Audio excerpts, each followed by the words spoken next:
Di antara tambahan atra yang hana dalam muharar ditulis dalam kitab Mata Minhaj na masalah-masalah yang na kait baru lagi nyan hukum kaitnya dalam muharar hana disebut.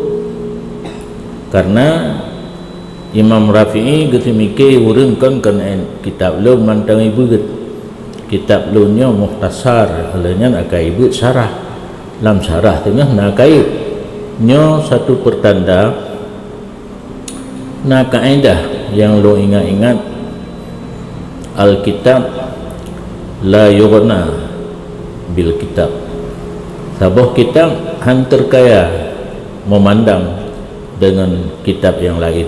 Berarti ditanya hansip tabuat sabuh kitab, karena di antara lain yang ban ditanya baca mantap na kait yang hana ba sabuh kitab tapi disebut dalam kitab yang lain. Kaitnya walaupun bak kitab yang hana tetap berlaku nyo yang payah.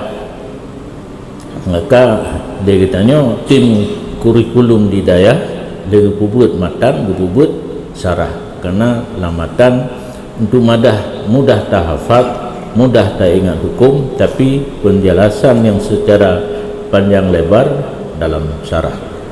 Maka oleh Imam Nawawi getakut urang lihibut Mata Minhaj ada kala lihibut muharar hana ibut syarah kam kara wo kampung darah baru katu pereh kadang urang si hai le gejuk belanja, maka getulih kait yang hana dalam muharar getulih dalam Mata Minhaj.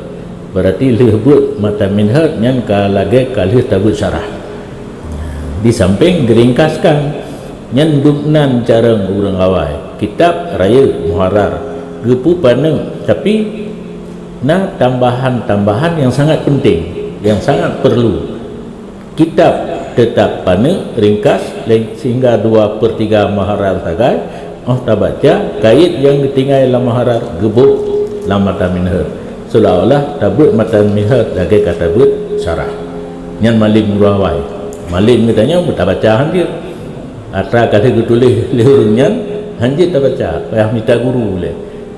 Karena dasar hadis puan man la syaikhalahu fasyaitanu syaikhu, orang hana menggure bangga je baca kedua kitab karena kaji bahasa Arab nya lampau gerai harus nak pembimbing sampai kitanya.